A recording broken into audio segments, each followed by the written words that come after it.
Hi ಎಲ್ಲರಿಗೆ simple ಟ್ರಿಕ್ಸಸ್ಗೆ YouTube ಚಾನಲ್ಗೆ ಸ್ವಾಗತ. ಬನ್ನಿ, ಕ್ಯಾಲೆಂಡರ್ಗೆ ಸಂಬಂಧಿಸಿದಂಥ ಇಲ್ಲಿ ಬೇಸಿಕ್ಸ್ ಪಾರ್ಟ್ 2 ಒಳಗಡೆ ನಾನು ಏನು ಮಾಡ್ತಾ ಇದ್ದೀನಪ್ಪ ಅಂತಂದಾಗ ಒಂದಿಷ್ಟು ಕ್ವಶನ್ಸ್ಗಳನ್ನ ತೊಗೊಂಡು ಇಲ್ಲಿ ಮತ್ತೆ ಹೇಳ್ಕೊತ ಬರ್ತಿರ್ತೀನಿ. ಈಗಾಗಲೇ ಆಲ್ರೆಡಿ ಬೇಸಿಕ್ಸ್ ಒಂದು ಪಾರ್ಟ್ 1 ಅಪ್ಲೋಡ್ ಮಾಡಿದ್ದೀನಿ, ಅದನ್ನು ಕೂಡ ತಾವು ನೋಡ್ಕೋಬೇಕು. ಫಸ್ಟ್ ಟೈಮ್ ಚಾನಲ್ಗೆ ಸಬ್ಸ್ಕ್ರೈಬ್ ಮಾಡ್ಕೊಳ್ರಿ, ಈ ವಿಡಿಯೋನ ಎಂಡ್ ತನಕ ನೋಡ್ಕೊಳ್ರಿ. ಇಲ್ಲ ಒಂದಿಷ್ಟು ಬೇಸಿಕ್ ಕಾನ್ಸೆಪ್ಟ್ಸ್ಗಳನ್ನು ಹೇಳ್ತೇನೆ, ಯಾವುದಪ್ಪ ಅಂದಾಗ ಕ್ಯಾಲೆಂಡರ್ಗೆ ಸಂಬಂಧಿಸಿದಂಥ ಒಂದು ಚಾಪ್ಟರ್ನಲ್ಲಿ. ಸರ್, ಇಲ್ಲಿ ಕ್ವಶನ್ಸ್ ಏನಿದೆಪ್ಪ ಅಂದಾಗ ಶತಮಾನದ ಲೀಪ್ ವರ್ಷ ಅಂದರೆ ಕೆಳಗಿನವುಗಳಲ್ಲಿ ಯಾವುದು ಲೀಪ್ ವರ್ಷ ಅಲ್ಲ ಅಂತ ಕ್ವಶನ್ಸ್ನ ಕೊಡ್ತಾನೆ. ಯಾವುದು ಲೀಪ್ ವರ್ಷ ಅಲ್ಲ ಅಂತೇಳಿ. ಈಗ ಆಲ್ರೆಡಿ ನಾವು ಲೀಪ್ ವರ್ಷದ ಬಗ್ಗೆ ಏನು ಮಾಡಿದ್ದೀವಪ್ಪ ಅಂತಂದಾಗ ಡಿಸ್ಕಸ್ನ ಮಾಡ್ಕೊತ ಬಂದಿದ್ದೀವಿ. ಯಾವುದು ಲೀಪ್ ವರ್ಷ? ಲೀಪ್ ವರ್ಷ ಅಂತಂದಾಗ ಏನು, ಕೊನೆಯ ಅಂಕೆಗಳು ನಮ್ಗೆ ಏನಾಗಬೇಕಪ್ಪ ಅಂತಂದಾಗ 4ರಿಂದ ಭಾಗ ಆದಾಗ ಆ ಸಂಖ್ಯೆ ಪೂರ್ತಿಯಾಗಿ ಏನಾಗ್ತದಪ್ಪ ಅಂತಂದಾಗ 4ರಿಂದ ಭಾಗ ಆಯ್ತಪ್ಪ ಅಂದ್ರೆ ಅದನ್ನು ಲೀಪ್ ವರ್ಷ ಅಂತ ಕರಿತೀವಿ. ಲೀಪ್ ವರ್ಷ ಪ್ರತಿ 4 ವರ್ಷಕ್ಕೊಮ್ಮೆ ಬರ್ತದೆ ಅಂತೇಳಿ ಆಲ್ರೆಡಿ ನಿಮ್ಗೆ ಗೊತ್ತಿರ್ತದೆ. ನಾನು ಫಸ್ಟ್ನೇ ಪಾರ್ಟ್ ಒಳಗಡೆ ಹೇಳಿದ್ದೀನಿ. ಹಾಗಾದರೆ ಇದು 800 ಲೀಪ್ ವರ್ಷ ಹೌದು ಅಲ್ಲೋ ಅಂತ ಚೆಕ್ ಮಾಡಿದಾಗ, ಸರ್ 4ರಿಂದ ಭಾಗ ಆಗಬೇಕು, ಕೊನೆಗೆ ಏನಾದರೂ ಜೀರೋಗಳಿದ್ದವಪ್ಪ ಅಂತಂದಾಗ ಇದು ಕೊನೆಗೆ 400ರಿಂದ ಆದರೂ ಭಾಗ ಆಗಬೇಕು. ಹೀಗಾಗಿ 400ರಿಂದ ಇದನ್ನು ಭಾಗಿಸ್ತೀನಿ, ಶತಮಾನದ ವರ್ಷ ಅಂತ ಕರಿತೀವಿ. 2 ಜೀರೋ ತೆಗಿತೀವಿ, 4 1 4 4 8 ಸಂಪೂರ್ಣವಾಗಿ ಭಾಗ ಆಯಿತು. ಇದು ಲೀಪ್ ವರ್ಷ ಹೌದು. ಇಲ್ಲಿ ಯಾವುದು ಅಲ್ಲ ಅಂತ ಕ್ವಶನ್ಸ್ನ ಕೇಳಾರ. 1200 ಕೂಡ ನೀವು 400ರಿಂದ ಭಾಗಿಸಿ ನೋಡ್ರಿ, ಇವೆರಡು 0 ಆಗ್ತಾವೆ. 4 1 4 4 3 12 ಭಾಗಾಕಾರ ಆಗ್ತದೆ. ಇನ್ನು 1800ನ್ನ 400ರಿಂದ ನಾವು ಭಾಗಿಸಕ್ಕೆ ಹೋದಾಗ 2 0 ಆಗ್ತವೆ. 4 1 4 4 ಮಧ್ಯೆ 18 ಇಲ್ಲ, 4 4 16 ಅಂತ ತಗೋತವೆ. ಇನ್ನು ಶೇಷ ನಮಗೆ 2 ಉಳಿದ್ಬಿಡ್ತು. ಅದೇ ರೀತಿಯಾಗಿ ನಾವು ಇದನ್ನು 400ರಿಂದ ಭಾಗಿಸಿದಾಗ 2 0 ಹೋಗ್ತವೆ. 4 1 4 4 5 25 ಸಂಪೂರ್ಣವಾಗಿ ಭಾಗ ಆಯಿತು. ಭಾಗ ಆಗ್ಲಾರ್ದು ಯಾವುದಪ್ಪ ಅಂತಂದಾಗ ಈ 1800. ಹೀಗಾಗಿ ನಮ್ಗೆ ಸರಿಯಾದ ಉತ್ತರ ಏನಾಗ್ತದಪ್ಪ ಅಂತೇಳಿ ನೋಡ್ಕೊತ ಬಂದಾಗ 1800 ಇದು ಏನಾಗ್ತದಪ್ಪ ಅಂತಂದಾಗ ಲೀಪ್ ವರ್ಷ ಅಲ್ಲ. ನಮ್ಮ ಕ್ವಶನ್ಸ್ನ ಕೇಳಿದನು, ಕೆಳಗಿನವುಗಳು ಯಾವುದು ಲೀಪ್ ವರ್ಷ ಅಲ್ಲ ಅಂತ ಕ್ವಶನ್ಸ್ ಕೇಳಿದಾರೆ. ಲೀಪ್ ವರ್ಷ ಯಾವುದಲ್ಲಪ್ಪ ಅಂತಂದಾಗ 1800. ಯಾವುದು 400ರಿಂದ ಅಥವಾ 4ರಿಂದ ಸಂಪೂರ್ಣವಾಗಿ ಭಾಗ ಆಗುವುದಿಲ್ಲೋ ಅವು ಯಾವುದು ಏನಾಗಿರಂಗಿಲ್ಲಪ್ಪ ಅಂದಾಗ ಲೀಪ್ ವರ್ಷ ಆಗಕ್ಕೆ ಸಾಧ್ಯ ಇಲ್ಲ. ಓಕೆ, ಇದು ಫಸ್ಟ್ ಪ್ರಶ್ನೆ. ಇನ್ನು ನೆಕ್ಸ್ಟ್ ಪ್ರಶ್ನೆ ಏನಿದೆಯಪ್ಪ ಅಂತೇಳಿ ನಾವು ಇಲ್ಲಿ ನೋಡ್ಕೊತ ಬಂದಾಗ ಪ್ರಶ್ನೆ ಈ ಥರ ಇದೆ. ಇವೆಲ್ಲ ಸಿಂಪಲ್ ಪ್ರಶ್ನೆಗಳು, ಆದ್ರೂ ಗೊತ್ತಿರ್ಬೇಕು. ವಾರಗಳ ಪುನರಾವರ್ತನೆಗಳು ಯಾವಾಗ ಆಗ್ತವೆ ಅಂತ ಹೇಳಿ ಕ್ವಶನ್ಸ್ನ ಕೊಟ್ಟಿದ್ದಾನೆ. ಪ್ರತಿ ಎಷ್ಟು ದಿನಗಳ ನಂತರ ವಾರದ ಅದೇ ದಿನ ಪುನರಾವರ್ತನೆ ಆಗ್ತದೆ ಅಂತ ಕ್ವಶನ್ಸ್ನ ಕೊಟ್ಟಾರೆ. ಅಂದ್ರೆ ಇವತ್ತು ಸೋಮವಾರ ಇತ್ತಪ್ಪ ಅಂತಂದಾಗ ಮತ್ತೆ ಸೋಮವಾರ ಯಾವಾಗ ಬರ್ತದೆ, ಎಷ್ಟು ದಿನಗಳ ನಂತರ ಸೋಮವಾರ ಬರ್ತದೆ ಅಂತ ಕ್ವಶನ್ಸ್ನ ಕೊಟ್ಟಿದ್ದಾನೆ. 6 ದಿನಗಳ ನಂತರ ಬರ್ತದೋ, 7 ದಿನಗಳ ನಂತರ ಬರ್ತದೋ, 8 ದಿನ ನಂತರ ಬರ್ತದೋ, 30 ದಿನದ ನಂತರ ಬರ್ತದೋ. ವಾರಕ್ಕೆ 7 ದಿನಗಳಂತ ಕರಿತೇವೆ. ಹಾಗಾದರೆ ಇಂದು ಸೋಮವಾರವಾದರೆ ಮತ್ತೆ 7 ದಿನಗಳ ನಂತರ ಯಾವುದು ಬರ್ತದಪ್ಪ ಅಂತಂದು ಸೋಮವಾರ ಬರ್ತದೆ. ಹೀಗಾಗಿ 7 ದಿನಗಳ ನಂತರ ವಾರಗಳೇನಾಗ್ತಪ್ಪ ಅಂತಂದಾಗ ಪುನರಾವರ್ತನೆ ಆಗ್ತಾವೆ ಅನ್ನೋದು ಗೊತ್ತಿರಲಿ. ಇಂದು 1ನೇ ತಾರೀಕು ಸೋಮವಾರ ಇದೆ ಅಂತ ತಿಳ್ಕೊಳ್ರಿ. ಸರ್ ಹೊಳ್ಳಿ ಸೋಮವಾರ ಯಾವಾಗ ಬರ್ಬೇಕಪ್ಪ ಅಂತ ಕ್ವಶನ್ಸ್ ಕೇಳಿದಾಗ 8ನೇ ತಾರೀಕು ಅಂತ ಹೇಳ್ಬೇಕು ನೀವು. ಯಾಕೆ 7 ಕೂಡಿಸ್ಬೇಕು, 1ಕ್ಕೆ 7 ಕೂಡಿಸಿದಾಗ ಎಷ್ಟು ಬರ್ತದೆ? 8. 8 ಕೂಡ ಸೋಮವಾರ ಆಗಿರ್ತದೆ. ನೆಕ್ಸ್ಟ್ ಮತ್ತೆ ಇನ್ನೊಂದು ಸೋಮವಾರ ಬೇಕಪ್ಪ ಅಂತಂದಾಗ ಮತ್ತೆ ಇದಕ್ಕೆ 7 ಕೂಡಿಸ್ರಿ, ಕೂಡಿಸಿದಾಗ ಎಷ್ಟಾಗ್ತದೆ? 15 ಆಗ್ತದೆ. 15 ಕೂಡ ನೆಕ್ಸ್ಟ್ ಸೋಮವಾರ ಆಗ್ತದೆ. ಈ ಥರ ಸೋಮವಾರಗಳು ಅಥವಾ ಮಂಗಳವಾರಗಳು ಯಾವ ವಾರ ಬೇಕಾಗಿರ್ತದೋ ಅದಕ್ಕೆ 7 ದಿನ ನೀವು ಕೂಡಿಸ್ಕೊತಾ ಹೋಗ್ಬೇಕಾಗ್ತದೆ ಅಷ್ಟೇ.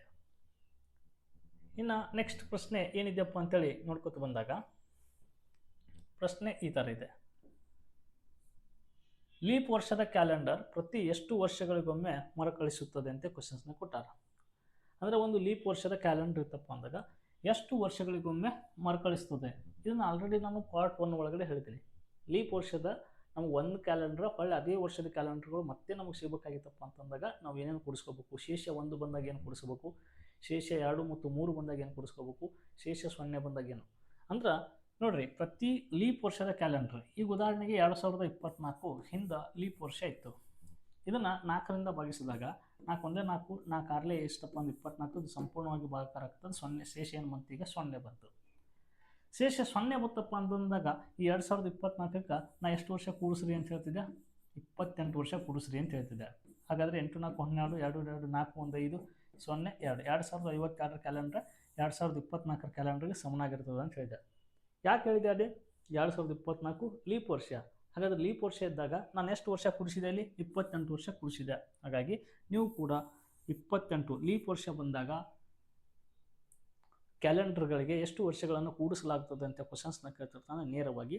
ಹಾಗಾದರೆ ಲೀಪ್ ವರ್ಷದ ಕ್ಯಾಲೆಂಡರ್ ಪ್ರತಿ ಎಷ್ಟು ವರ್ಷಗಳಿಗೊಮ್ಮೆ ಮರುಕಳಿಸ್ತದೆ ಅಥವಾ ಹೊಳ್ಳಿ ಮತ್ತೆ ಯಾವಾಗ ಬರ್ತದೆ ಅಂತ ಕ್ವಶನ್ಸ್ ಕೊಡಲಾಗ 28 ವರ್ಷಗಳ ನಂತರ ಅವು ಮತ್ತೆ ಬರ್ತವೆ. ಇದು ಕೂಡ ನಿಮ್ಗೆ ಗೊತ್ತಿರಬೇಕು. ಇದು ನೇರವಾದ ಪ್ರಶ್ನೆ. ನಿಮ್ಗೆ ಎಲ್ಲಾದರೂ ಓರಲ್ ಆದ್ರೆ ಕೇಳ್ಬೋದು ಅಥವಾ ಕಾಂಪಿಟೇಟಿವ್ ಎಕ್ಸಾಮ್ಸ್ನಲ್ಲಿ ಕೇಳಿದ್ರು ಕೂಡ ಇದನ್ನ ಆನ್ಸರ್ನ ಬರಿಬೇಕಾಗ್ತದೆ. ನೆಕ್ಸ್ಟ್ ಪ್ರಶ್ನೆ ಸಂಖ್ಯೆ ಈ ಥರ ಇದೆ. ಹಿಂದಿನ ದಿನ ಕಂಡುಹಿಡಿಯುವುದು ಅಂತೆ. ಸರ್ ಆಲ್ರೆಡಿ ಈ ಥರ ಕ್ವಶನ್ಸ್ಗಳನ್ನ ನಾವು ಡಿಸ್ಕಸ್ ಮಾಡ್ತೀವಿ. ಹಿಂದಿನ ದಿನ ಕಂಡುಹಿಡಿದು ಇಂದು ಶನಿವಾರವಾದರೆ ಇಲ್ಲಿ ಕೊಟ್ಟಿದ್ದಾರೆ, ಇಂದು ಶನಿವಾರವಾದರೆ 25 ದಿನಗಳ ಹಿಂದೆ ಯಾವ ದಿನ ಆಗಿತ್ತು ಅಂತ ಕ್ವಶನ್ಸ್ನ ಕೊಟ್ಟಿದ್ದಾನೆ ಇಷ್ಟೇ. ಸರ್ ಇಂದು ಏನಪ್ಪ ಅಂದ್ರೆ ಶನಿವಾರ ಅಂದರೆ 25 ದಿನಗಳ ಹಿಂದೆ ಅಂತ ಕ್ವಶನ್ಸ್ ಕೊಟ್ಟಾನಂದ್ರೆ 25ಕ್ಕೆ ನೀವು 7ರಿಂದ ಭಾಗಿಸಿಬಿಟ್ರಿ. 25ಕ್ಕೆ 7ರಿಂದ ಭಾಗಿಸ್ರಿ. 7ರಿಂದನೇ ಯಾಕೆ ಭಾಗಿಸ್ಬೇಕು? ವಾರಕ್ಕೆ 7 ದಿನ ಇರ್ತವೆ. 7 ಮೂರಲೆ ಎಷ್ಟಪ್ಪ ಅಂತಂದಾಗ 21. 25 ಅಂತಲ್ಲ, ಅದಕ್ಕೆ ಸಣ್ಣ ಸಂಖ್ಯೆ 7 ಮೂರಲೆ 21. 25ರಾಗ 21 ಕಳೆದ್ರೆ ಇದು 4 ದಿನ ಉಳಿತದೆ. ಹಾಗಾದರೆ ನಿಮ್ಗೆ ನಾನು ಹೇಳಿದ್ದೇನೆ ಇಂದು ಸೋಮವಾರ ಹೋಯ್ತಂದ್ರೆ 63 ದಿನಗಳ ನಂತರ 50 ದಿನಗಳ ನಂತರ ಯಾವ ವಾರ, ಈ ಥರ ಲೆಕ್ಕಗಳನ್ನ ಹೇಳಿದೆ. ಹಿಂದೆ ಬರುವುದನ್ನು ಯಾವ ಥರ ಮಾಡ್ಬೇಕಪ್ಪ ಅಂತಂದಾಗ ಸೇಮ್ ಅದೇ ಮೆಥಡ್. 7 ಮೂರಲೆ 21, ಹಾಗಾದರೆ 4 ಉಳಿತಾ, ಇಲ್ಲಿ ಶೇಷ 4 ಉಳಿತಲ್ಲ, ಅಲ್ಲೇನು ಮಾಡ್ತಿದ್ದೆ ಮುಂದಿನ ದಿನಗಳ ಕೇಳಿದ್ರೆ ಅಂದರೆ ಶೇಷ 4 ದಿನ ಕೂಡಿಸ್ತಿದ್ದೀವಿ. ಬಟ್ ಇಲ್ಲಿ 4 ದಿನ ಕಳೀರಿ.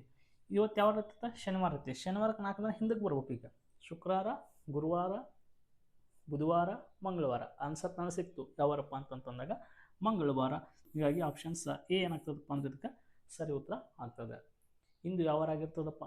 25 ದಿನಗಳ ಹಿಂದೆ ಯಾವ ದಿನ ಆಗಿತ್ತು ಅಂತ ಕ್ವಶನ್ಸ್ ಕೇಳಿದಾಗ ಅವತ್ತ ಮಂಗಳವಾರ ಆಗಿತ್ತು.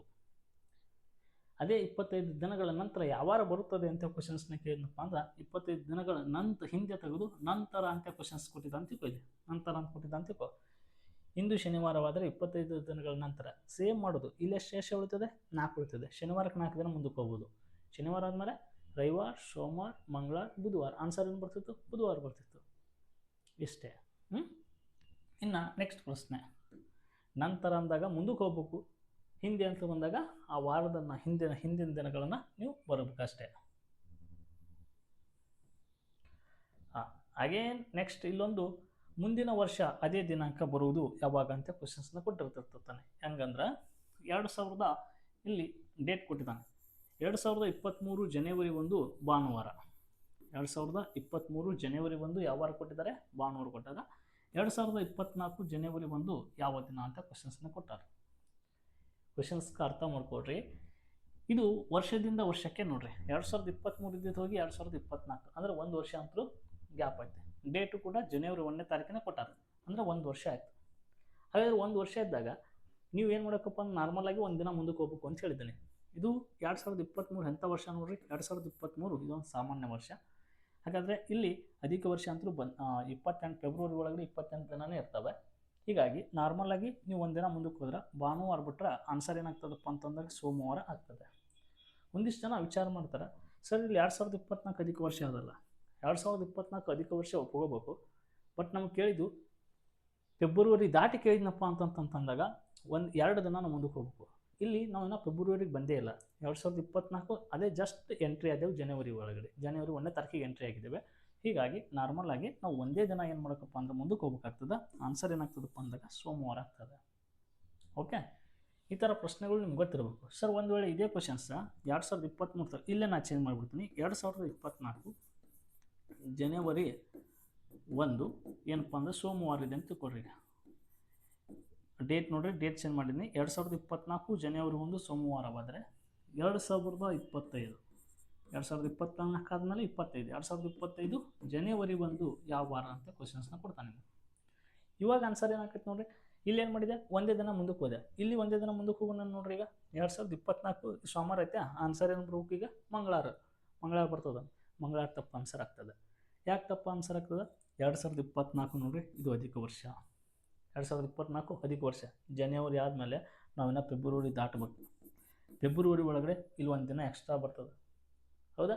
2025 ಜನವರಿ ಬರ್ತೇವೆ. ಹಾಗಾದರೆ ನಾವು ಅಧಿಕ ವರ್ಷ ಇದ್ದು ಅದ್ರಾಗ ಏನಾದರೂ ಫೆಬ್ರವರಿ ದಾಟಿಲ್ಲೋ ಅದನ್ನೊಂದು ಅಬ್ಸರ್ವ್ ಮಾಡೋದು. ಇನ್ನು ಜನವರಿ ಆದಮೇಲೆ ಫೆಬ್ರವರಿ ಬರ್ಬೇಕಲ್ಲ. ಹೀಗಾಗಿ ಜನವರಿ ಆದಮೇಲೆ ನಾವು ಇನ್ನು ಫೆಬ್ರವರಿ ಬರುತ್ತದೆ ಅನ್ನೋದಾದರೆ ನಾವು 2 ದಿನ ನಾವು ಏನು ಮಾಡ್ಬೇಕಪ್ಪ ಅಂದ್ರೆ ಇಲ್ಲಿ ಮುಂದಕ್ಕೆ ಹೋಗ್ಬೇಕಾಗ್ತದೆ. ಸೋಮವಾರ ಬಿಟ್ಟರೆ ಮಂಗಳವಾರ ಬಿಟ್ರೆ ಬುಧವಾರ. ಆನ್ಸರ್ ಏನಾಗಿರ್ತೈತಿ ಇದಕ್ಕೆ? ಬುಧವಾರ ಆಗಿರ್ತದೆ. ಅರ್ಥ ಆಯ್ತು ಅಂತ ಅಂದ್ಕೊಂಡಿದ್ದೀನಿ. ಒಂದು ವೇಳೆ ಸರ್ ನಿಮ್ಗೆ ಇನ್ನೂ ಒಂದು ಕ್ಲಾರಿಫಿಕೇಷನ್ಸ್ನ ಕೊಡ್ತೀನಿ ನೋಡಿರಿ. 2024 ಅಧಿಕ ವರ್ಷನೇ ಇರಲಿ, 2024 ಮಾರ್ಚ್ 1 ಇದು ಯಾವಾರಪ್ಪ ಅಂತಂದಾಗ ಸೋಮವಾರ ಇದೆ ಅಂತ ಕೊಡ್ರಿ. ಸೋಮವಾರ ಇದೆ ಅಂತ ಕೊಡ್ರಿ. 2025 ಮಾರ್ಚ್ 1 ಯಾವ ದಿನ ಅಂತ ಕ್ವಶನ್ಸ್ನ ಕೊಡ್ತಾನೆ ನೀವು. ಮಾರ್ಚ್ 1 ಸರ್ ಇಲ್ಲಿ ಎಷ್ಟು ದಿನ ಮುಂದಕ್ಕೆ ಹೋಗ್ಬೇಕು? ಇಲ್ಲಿ ಕೂಡ 2024 ಅಧಿಕ ವರ್ಷ ಐತೆ, ನಾವು 2 ದಿನ ಮುಂದಕ್ಕೆ ಹೋಗ್ಬೇಕೇನ್ರಿ? 2 ದಿನ ಮುಂದಕ್ಕೆ ಹೋಗಬಾರ್ದು. ಮತ್ತು ಇನ್ನೇಗಾರು ಹೇಳಿದ್ರಲ್ಲ 2024 ಐತಿ, ಇಲ್ಲಿ 2 ದಿನ ಸೋಮವಾರ ಮಂಗಳವಾರ ಬೋನ್ ಆನ್ಸರ್ ಬಿಟ್ಟು ಬುಧವಾರ ಯಾಕೆ ಆನ್ಸರ್ ಹೇಳಿದ್ರಿ? ಮತ್ತು ಇಲ್ಲಿ ಕೂಡ 2024 ಐತಿ, 2025 ಐತಿ, ಇಲ್ಲಿ ಮಾರ್ಚ್ 1 ಐತಿ, ಇಲ್ಲಿ ಮಾರ್ಚ್ 1 ಐತಿ, ಸೇಮ್ ಐತಿ. ಅಂದ್ರೆ ಒಂದೇ ದಿನ ನಾವು ಮುಂದಕ್ಕೆ ಹೋಗ್ಬೋದಾಗಿತ್ತು. ನಾವು ಸೋಮವಾರ ಬಿಟ್ಟರೆ ಆನ್ಸರ್ ಮಂಗಳವಾರನ ಆನ್ಸರ್ನ ನಾವು ಹೇಳಿಬಿಟ್ಟೇವಿ. ನಾವು ಇಲ್ಲಿ 2 ದಿನ ಮುಂದಕ್ಕೆ ಹೋಗಲಿಲ್ಲ. ಯಾಕೆ ಮುಂದಕ್ಕೆ ಹೋಗಲಿಲ್ಲಪ್ಪ ಅಂತಂದಾಗ ಆಲ್ರೆಡಿ ನಾವು 2024 ಫೆಬ್ರವರಿನ ದಾಟಿ ಬಂದುಬಿಟ್ಟಿವಿ. ಫೆಬ್ರವರಿಯನ್ನು ದಾಟಿ ಬಂದೆವು ಅಂದ್ರೆ ಫೆಬ್ರವರಿ ಒಳಗಡೆ ನಮಗೆ ಅಲ್ಲಿ ಒಂದು ಎಕ್ಸ್ಟ್ರಾ ದಿನ ನಮಗೆ ಸಿಗಲ್ಲ. ಆಲ್ರೆಡಿ ಅದು ಹಿಂದೆ ಬಿಟ್ಟು ಬಂದುಬಿಟ್ಟು ನಮಗೆ ಅದ್ರಲಿಂತ 1 ವರ್ಷ ಆಗ್ಬೇಕಂದ್ರೆ ಮಾರ್ಚ್ 1ನೇ ತಾರೀಕಿಂತ ನೆಕ್ಸ್ಟ್ ಮಾರ್ಚ್ 1ಕ್ಕೆ 1 ವರ್ಷ ಆಗ್ತೈತೆ ನಮಗೆ. ಜನವರಿ ಫೆಬ್ರವರಿ ಕನ್ಸಿಡರ್ ಆಗಲ್ಲ ನಮಗೆ, ಬಿಟ್ಬಿಡೋಕು. 2024 ಇದ್ರಾಗೂ ಕೂಡ ಅದನ್ನು ಬಿಟ್ಬಿಡೋಕು. ನೆಕ್ಸ್ಟ್ ಇಯರ್ದು ಅಷ್ಟೇ ವಿಚಾರ ಮಾಡ್ಬೇಕು ನಾವು. ಇಲ್ಲಿ 2024 ಅಧಿಕ ವರ್ಷ ಇದ್ರೂ ಕೂಡ ನಾವು ಫೆಬ್ರವರಿ ದಾಟಿ ಬಂದಿದ್ದೇವೆ. ಹೀಗಾಗಿ ಮಾರ್ಚ್ 1ನೇ ತಾರೀಕಿಂತ ನೆಕ್ಸ್ಟ್ ಮಾರ್ಚ್ 1 2025 ಇದು ಅಧಿಕ ವರ್ಷ ಅಂತೂ ಅಲ್ಲ. ಹೀಗಾಗಿ ನಾರ್ಮಲ್ ಆಗಿ ಒಂದೇ ದಿನ ಮುಂದಕ್ಕೆ ಹೋಗ್ಬೇಕು. ಸೋಮವಾರ ಬಿಟ್ಟರೆ ಆನ್ಸರ್ ಏನಾಗಿರ್ತದಪ್ಪ ಅಂತಂದ್ರೆ ಮಂಗಳವಾರ ಆಗಿರ್ತದೆ. ನಿಮಗೆಲ್ಲವೂ ಕ್ಲಾರಿಫಿಕೇಷನ್ ಸಿಕ್ತು ಅಂತ ಅಂದ್ಕೊಂಡಿದ್ರಿ. ನೀಟಾಗಿ ಇನ್ನೊಂದು ಸತ ನೋಡ್ಕೊಡ್ರಿ, ನಿಮಗೆ ಅರ್ಥ ಆಗ್ತದೆ. ನೆಕ್ಸ್ಟ್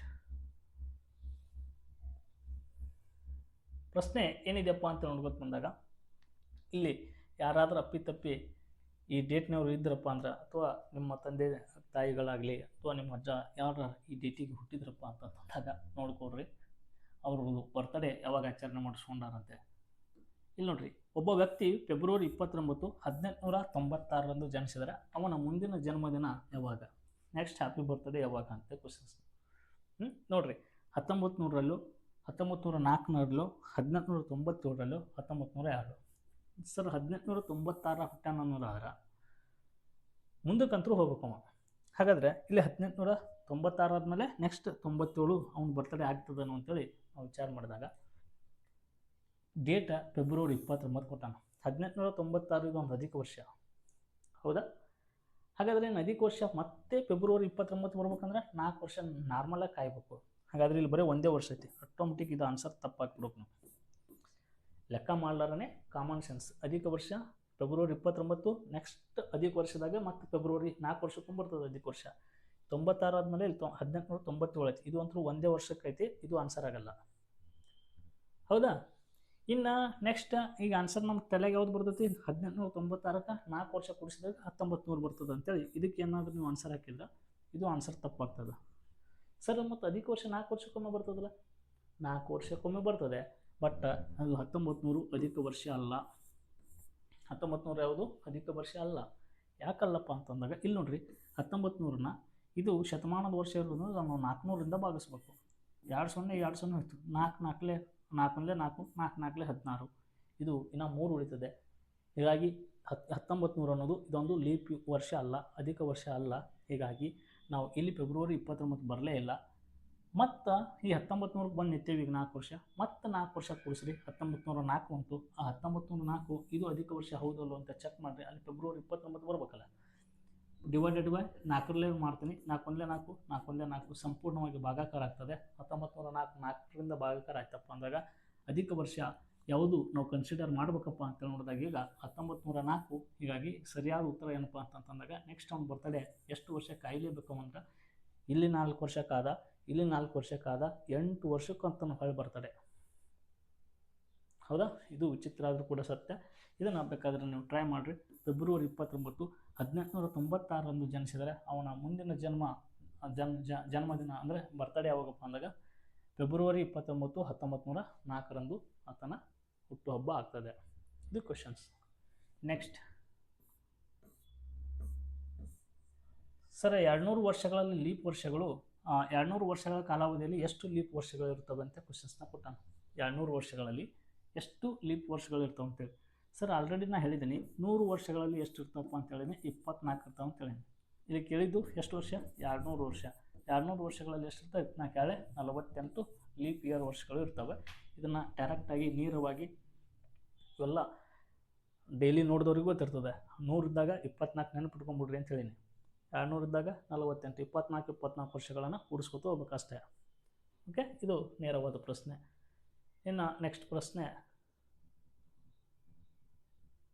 ಇಲ್ಲಿ ಬಂದಿದ್ದೆ ನೋಡ್ರಿ, ಮತ್ತೆ ಸೇಮ್ ಕ್ವಶನ್ಸ್, ವರ್ಷದಿಂದ ವರ್ಷಕ್ಕೆ ಕ್ವಶನ್ಸು. ಮಾರ್ಚ್ 1 ಇದನ್ನು ನೋಡಿ ಹೇಳ್ರಿ. ಇನ್ನೇಗ ನಾನು ಎಲ್ಲ ಕ್ಲಿಯರಾಗಿ ಹೇಳಿದ್ದೀನಿ ಅಂದ್ರೆ ಈ ಕ್ವಶನ್ಸ್ ನಿಮ್ಗೆ ಅರ್ಥ ಆಗಲೇಬೇಕೀಗ. ಮಾರ್ಚ್ 1 2008 ಶನಿವಾರ ಅರ್ಥ. ಇದು ನೋಡ್ರಿ 2008 ಯಾವ ವರ್ಷ? ಇದು ಅಧಿಕ ವರ್ಷ. 4ರಿಂದ ಭಾಗಿಸಿದಾಗ 4 1 4 4 2 8 ಅಂದರೆ ಅಧಿಕ ವರ್ಷ ಅಂತದ್ದು ಕನ್ಫರ್ಮ್ ಆಯಿತು. ಯಾವ ದಿನ ಆಯ್ತು ನೋಡ್ರಿ? ಮಾರ್ಚ್ 1ನೇ ತಾರೀಕು. ಆಲ್ರೆಡಿ ಜನವರಿ ಫೆಬ್ರವರಿ ದಾಟಿಬಿಟ್ಟೆ ನಾವು ಅಧಿಕ ವರ್ಷದಾಗಿದ್ದರೂ ಕೂಡ. ಮುಂದೆ ಮಾರ್ಚ್ 1 2009 ಅಂತೂ ಇದು ಅಧಿಕ ವರ್ಷ ಅಂತೂ ಅಲ್ಲ. ಹಾಗಾದರೆ ಶನಿವಾರ ಇತ್ತಂದ್ರೆ ಆನ್ಸರ್ ಏನೀಗ? ರವಿವಾರ, ಭಾನುವಾರ ಆನ್ಸರ್ ಆಗ್ಬಿಡ್ತದೆ. ಸರಿ, ಭಾನುವಾರ ಮತ್ತು ಅಧಿಕ ವರ್ಷಕ್ಕೆ 2 ವರ್ಷ ಮುಂದಕ್ಕೆ ಹೋಗ್ಬೇಕಲ್ಲ. 2 ವರ್ಷ ಮುಂದಕ್ಕೆ ಹೋಗ್ತಿದ್ದೇವೆ ನಾವು. ಯಾವಾಗ? ಜನವರಿ ಅಥವಾ ಫೆಬ್ರವರಿ ಒಳಗಡೆ ಇದ್ದಾಗ. ಫೆಬ್ರವರಿ ದಾಟಿ ಬಂದುಬಿಟ್ಟಿದ್ದೇವೆ. ಆಲ್ರೆಡಿ ಮಾರ್ಚ್ 1ಕ್ಕೆ ಬಂದೇವಿ. ಮಾರ್ಚ್ 2008ರಿಂದ ಹೊಳ್ಳಿ ಮಾರ್ಚ್ 1 2008ರಿಂದ ಮಾರ್ಚ್ 1 2009ಕ್ಕೆ 1 ವರ್ಷ ಆಗ್ತದೆ. 1 ವರ್ಷ ನಾರ್ಮಲ್ ವರ್ಷ ಅನ್ನಿಸ್ತದೆ ಇದು. ಹೀಗಾಗಿ ನಾವು ಒಂದೇ ದಿನ ಮುಂದಕ್ಕೆ ಹೋಗ್ಬೇಕು. ಇದು ಭಾನುವಾರ ಇದಕ್ಕೆ ಸರಿ ಉತ್ತರ ಆಗ್ತದೆ.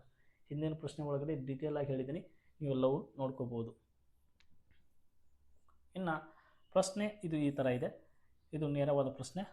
ಸಾದಾ ವರ್ಷದಲ್ಲಿ ಯಾವ 2 ತಿಂಗಳುಗಳು ಒಂದೇ ಕ್ಯಾಲೆಂಡರ್ನ ಹೊಂದಿರುತ್ತವೆ ಅಂತ ಕ್ವಶನ್ಸ್ನ ಕೊಟ್ಟಿದ್ದಾರೆ. ಯಾವ್ಯಾವಪ್ಪ ಅಂತ ನೋಡಿದಾಗ ಏಪ್ರಿಲ್ ಮತ್ತು ಜುಲೈ ಅಂತ ಹೇಳ್ತಿರ್ತವೆ. ಅಂದರೆ ಒಂದೇ ತಿಂಗಳುಗಳು ಏನಾಗಿರ್ತಪ್ಪ, ಒಂದೇ ದಿನಗಳನ್ನು ಏನು ಮಾಡಿರ್ತಪ್ಪ ಅಂದಾಗ ಏಪ್ರಿಲ್ ಮತ್ತು ಜುಲೈಗಳು ಹೊಂದಿರ್ತವೆ ಅಂತ ಹೇಳ್ತಾರೆ. ಈ ಥರ ನಿಮಗೆ ಬೇಸಿಕ್ಸ್ ಲೆವೆಲ್ ಕ್ವಶನ್ಸ್ಗಳನ್ನ ತೊಗೊಂಡು ಏನು ಮಾಡ್ತಿರ್ತೇನಪ್ಪ ಅಂದಾಗ ಹೇಳ್ತಿರ್ತೇವೆ. ಇವೆಲ್ಲ ಸಿಂಪಲ್ ಟ್ರಿಕ್ಸಸ್ಗೆ ಯೂಟ್ಯೂಬ್ ಚಾನಲ್ ಒಳಗಡೆ ನಿಮಗೆ ನೇರವಾಗಿ ಸಿಗ್ತಿರ್ತವೆ.